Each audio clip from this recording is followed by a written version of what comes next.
Morning, friends. Welcome to the farm. It's drizzling at you this morning. Taking a bit of a day off in the rain. I've got outside work, and I don't like to let my tools get damaged outside, so I'm taking a day off. So, something that I want to talk about it's a reminder that I had the other day. I was driving in the car the one day. I used to work for Bright Rockers Insurance Company, and I was a broker consultant, pretty much. So you call on brokers and you sort of give them product knowledge, and you help them with deals when they sign up a policy with somebody. You help get that policy through. And anyway, I had this one broker. He was a real nasty piece of work. Same name as me, actually. And this he was just so aggressive, and he used to swear at me and really belittle me if the deal didn't go his way. I remember I was sitting in the car with my dad. We're driving, and he was sitting in the passenger seat, and the phone rang, and I had this car kit, so it comes through loud through the car speakers and whatever.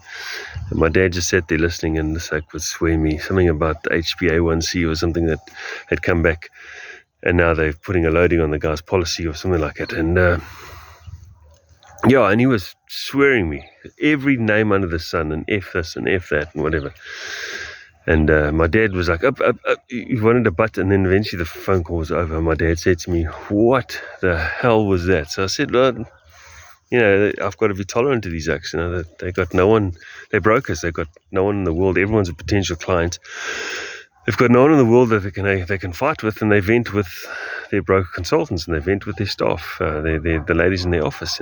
That's what the beast that we deal with." And my dad said to me, "Don't you ever let somebody talk to you like that again." He just said, "You take me to his house now, and I'll punch his teeth in." He says, "You never let somebody talk to you like that." And I'm a grown man. This was a couple of years ago.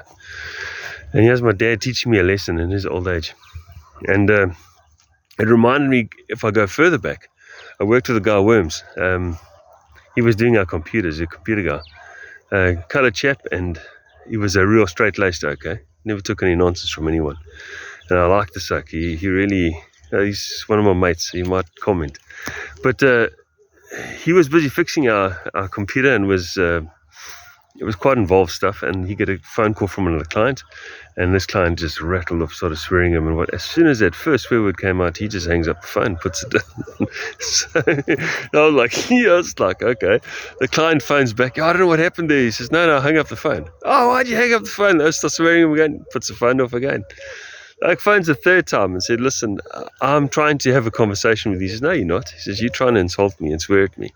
He says, "Not even my father, when he was disciplining me, would talk to me like it. Nobody talks to me like it." And he just put the phone off again. And that's when I realized, this doesn't let anyone get to him.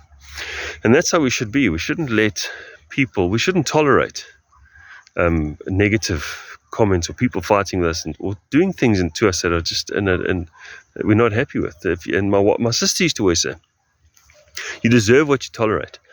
And it's so true. If you hang around and you let that abuse carry on, you deserve it. What I found I was watching a little clip this morning, and what I found quite intriguing about it and weird about it and very interesting was it was a Professor Mojo or a Dr. Mojo or something. I can't remember his first name. He was a Japanese guy, and this did a test he's in a university. And he took two glasses of water, and the one glass of water, he got all the students to stand around it and just curse it, and all the profanities and all hate speech, and just hate that water as much as you could.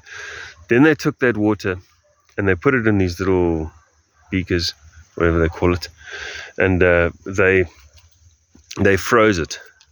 They took another one where it was all good words, good positive sayings, and they would talk to it nicely, and they also froze it. Then took those two, put them under the microscope. The one that had all the negative talk and all the swearing at it and all the hate speech had these, under the microscope, had these black lumps that popped up all over the place. And it didn't look right. It looked like it was infected water. The one that had all the good and positive things said to it, this is just water, it ended up having these beautiful like snow crystals that had formed, beautiful shapes, and like artwork. It was like stunning.